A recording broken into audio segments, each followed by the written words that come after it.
Olá, boa noite a todos, queridos irmãos e irmãs. Que bom estarmos juntos neste momento de aprendizado, onde vamos fazer uma reflexão sobre o Evangelho do nosso Mestre Jesus. Essa é uma tarefa do Lar Espírita Luz e Amor. Eu, Márcia Ramos, vou proferir a palestra desta noite e desde já sendo muito grata pela oportunidade. Convido a todos para fazermos a nossa prece inicial, fechando os nossos olhos do corpo físico e agradecendo ao nosso Pai de infinita bondade a oportunidade de estarmos neste momento reunidos em Teu nome, fortalecidos no amor e neste propósito de nos melhorarmos durante a nossa caminhada, fortalecidos também na necessidade de refletirmos os Seus ensinamentos para melhorar a nossa prática. Senhor Jesus, nos abençoe os nossos familiares, os nossos amigos e que tenhamos assim um alento ao ouvirmos a mensagem da noite. Que assim seja, graças a Deus. Graças a Jesus. Novamente, agradeço a oportunidade. Hoje nós vamos falar sobre a parábola da figueira seca, uma parábola bem intrigante. Na realidade, ao analisarmos, nós começamos a perceber o quanto ainda nós temos que aprender dentro dos ensinamentos de Jesus.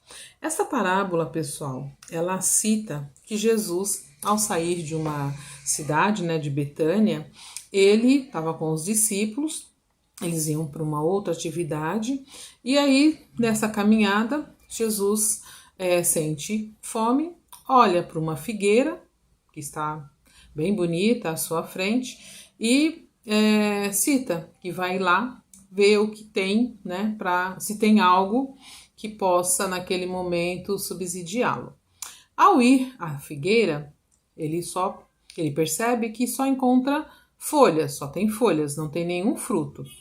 E aí Jesus diz que então ninguém coma mais de nenhum fruto daquela figueira. No dia seguinte, quando eles passam de volta da tarefa que ele tinha, a figueira está seca, da folha, da raiz até a folha. E Pedro até questiona: Nossa Senhor, viu como ficou a figueira? E Jesus faz o comentário necessário e diz que também se faz importante observar que nós temos que ter fé em Deus e que quando a gente quer, a gente pode dizer para uma montanha: sai daqui e retire-se para lá, que isso dentro da nossa fé acontecerá. Mas o interessante é nós compreendermos que os ensinamentos de Jesus eram sempre ensinamentos para toda a humanidade. E que ele falava de uma forma para que todos compreendessem. Então ele usava-se de uma linguagem figurada. Claro que Jesus sabia que naquela época não era a época de dar fruto. E até ele fala, não era a época. Então assim, por que ele foi buscar um fruto sabendo que não era a época? A árvore estava bem cheia de folhagem, estava bem bonita. Isso significa que poderia naquele momento, já que ela já estava cheia de folha, também ter algo mais, produzido algo mais. Porém, nós sabemos que isso não ocorreu. E que Jesus não amaldiçoou, até fica estranho falar que Jesus amaldiçoou alguém ou uma árvore, nada disso. A gente precisa ampliar o nosso entendimento para compreender e fazer uma analogia do que isso tem a ver com as nossas atitudes. Os ensinamentos do Cristo sempre não só para um momento, foi para uma humanidade e muito mais além, uma humanidade imortal, uma lição que fica à frente do seu tempo, então ela é atemporal. A qualquer momento que a gente pare para fazer essa reflexão, a gente consegue compreender de forma diferente, porque a gente também vai mudando, conforme a gente vai amadurecendo. Jesus aqui na Terra é o porta-voz de Deus. Então as suas lições, elas são sempre com esse intuito, de trazer os ensinamentos para que a gente possa se renovar e possa renovar também as nossas ações. A parábola é como se fosse um material didático. né? Quando a gente está ensinando as crianças, a gente pega o material, prepara, mas a essência dos ensinamentos é que devem ficar. Então, nós precisamos aqui compreender com olhos espirituais, tá bom, pessoal? Então, assim, a lição da figueira significa que nós, né, como árvores, certo? Estamos aqui para produzir coisas boas. A árvore é o símbolo do ser humano, certo? Do ser humano e da coletividade. Então, conhece-se a árvore pelos seus frutos. Deus espera colher frutos das nossas ações, colher frutos produzidos por nós, a partir das nossas atitudes. Porém, né, nós precisamos compreender que nem sempre as nossas atitudes são as melhores. Né? Falta, na maioria das vezes, o entendimento, a compreensão e a fé. É a lição que fala, né, que o símbolo da figueira significam aqueles que poderiam fazer o bem e não fazem, ou até têm, né, a vontade de fazer, mas acaba se deixando perder. Então, a lição que coloca para nós a importância, né, de sairmos da nossa situação de comodismo e começarmos a praticar, que muitas vezes só as palavras que são bonitas, a nossa forma de identificar e de explicar as coisas não significa que nós estamos colocando nossos verdadeiros sentimentos em ação. É uma lição que fala que nós todos, né, precisamos verificar e vigiar os nossos sentimentos e os nossos pensamentos. Vejam bem, é um momento de reflexão sobre as nossas atitudes, porque ele fala, a árvore era toda folhada, toda cheia de folhas, né, toda bonita, mas não produzia nada, e muitas vezes nós somos assim, cheios de belas teorias, mas a nossa prática não condiz, porque nós agimos exatamente o contrário daquilo que nós falamos. Falamos de perdão, falamos de amor, não perdoamos, não amamos de verdade, nós queremos fazer do outro simplesmente, né, utilizar do que podemos tirar como proveito e não a essência verdadeira de estarmos juntos nessa caminhada onde um deveria apoiar o outro. A humanidade está da forma que está porque os nossos sentimentos ainda são muito, muito distante daquilo que Deus, né, nos propõe como crescimento, como evolução. É importante complementar na nossa fala, que é o sentimento que define a estatura espiritual. Veja bem, quanto mais elevado for os meus sentimentos, certo? Maior será minha envergadura espiritual, meu crescimento espiritual, porque são os sentimentos que produzem as vibrações, né? São os sentimentos que vai legitimar a nossa posição diante da vida. Então, a Márcia aqui, que vos fala, precisa compreender a necessidade de purificar cada vez mais os seus sentimentos e os seus pensamentos, por consequência. Nas bem-aventuranças, e uma das bem-aventuranças é: bem-aventurados os que têm puro o coração, porque verão a Deus. Por que Jesus diz isso? Ele fala exatamente para que a gente tenha pureza de sentimento.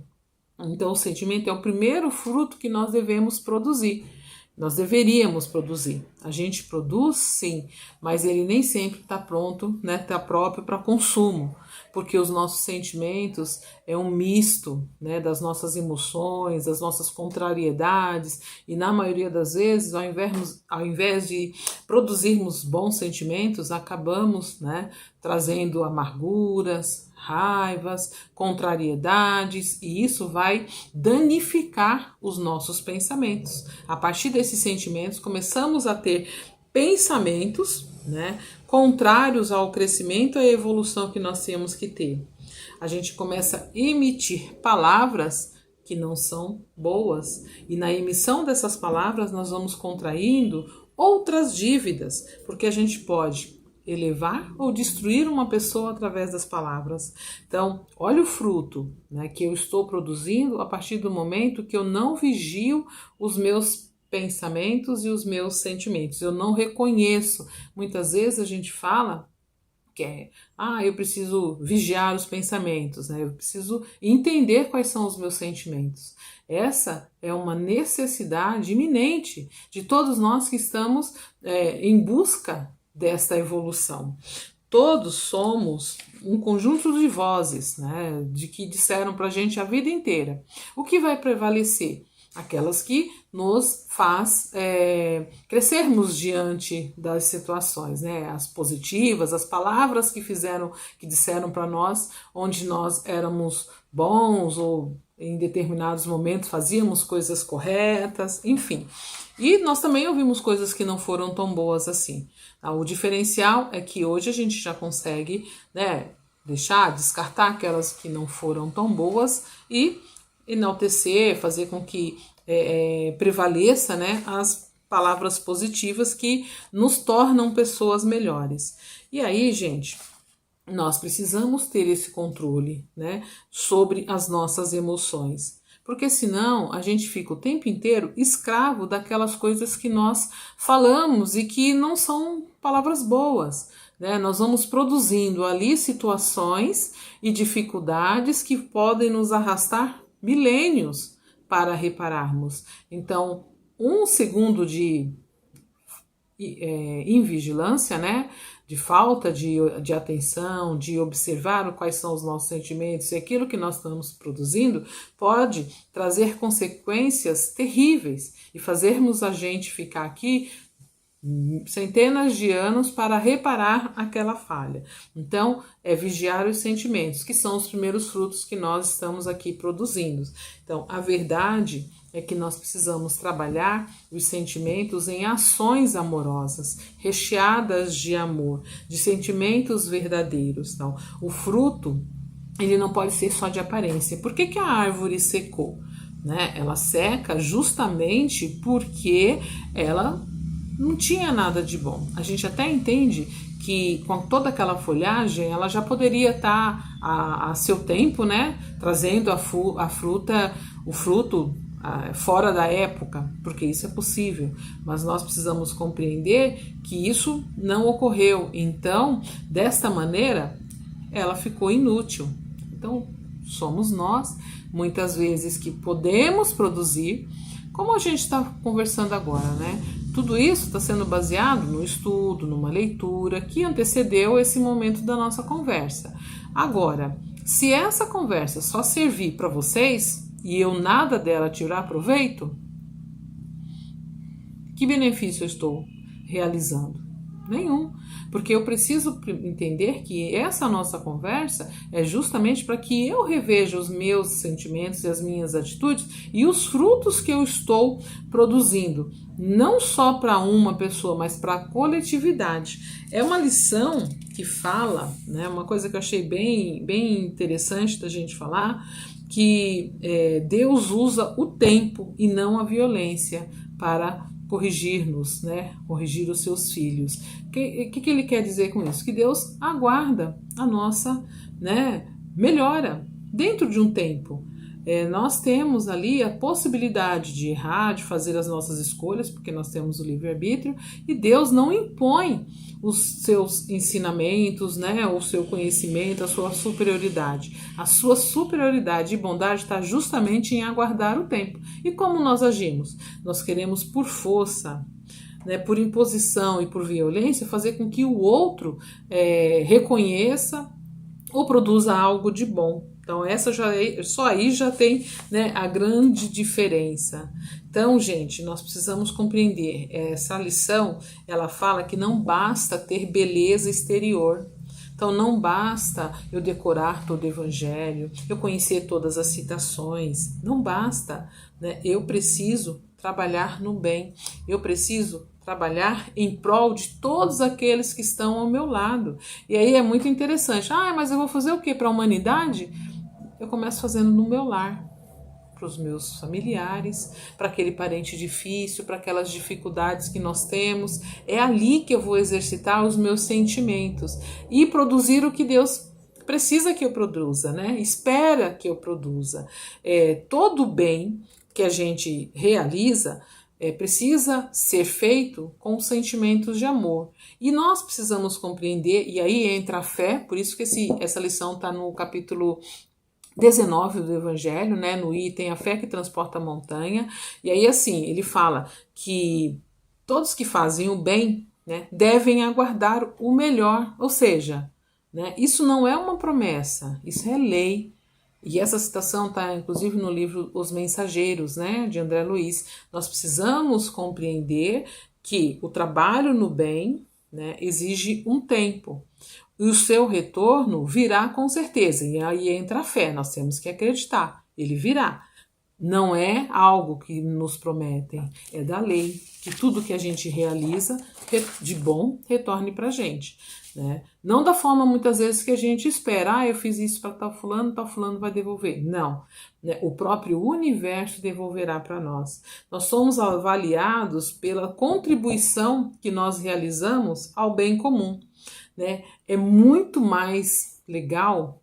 A gente se sente muito mais feliz quando a gente oferece algo ao invés de recebermos. Não sei se você já tiver essa experiência, mas quando a gente dá algo, né, ou quando a gente faz algo em prol do outro, a sensação, o retorno, ele é tão gratificante que eu acho que é muito melhor do que, né, aqueles que estão ali, o sentimento daqueles que estão ali recebendo.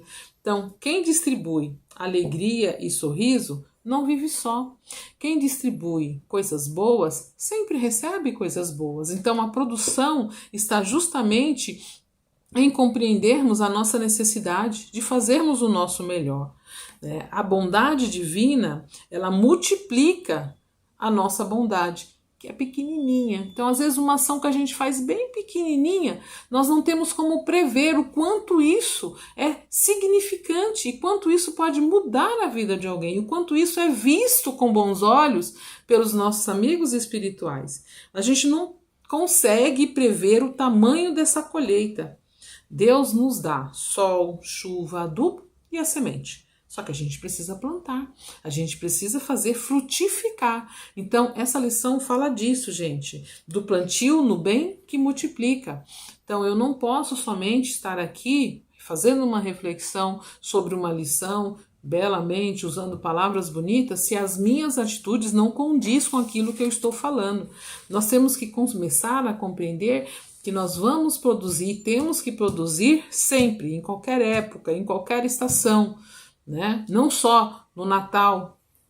Sabe o que é produzir em época? Eu só faço bem no Natal, né? Que eu vou lá, faço uma sacolinha de Natal, inclusive nós estamos precisando de doação, de visita no Bazar da Transitória Casa do Caminho, que está acontecendo na Rua Graciosa, né? E nós temos ali o bazar para arrecadar fundos para a Transitória Casa do Caminho. Então, não é só no bazar. A gente precisa contribuir, não é só no Natal, a gente precisa passar o ano todo, né, fazendo coisas boas. E desta maneira, nós temos que observar que as nossas atitudes, elas serão sim melhoradas, elas serão sim aprimoradas dentro daquilo que a gente se propõe a fazer.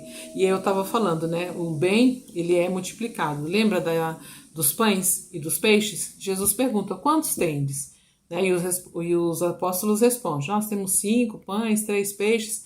Então, a partir dali, ele alimentou uma multidão. Então, quando eu ofereço uma atitude no bem, ela é ampliada centenas de vezes. E nós não sabemos as marcas que nós podemos deixar, mas elas existem, elas permanecem, elas auxiliam.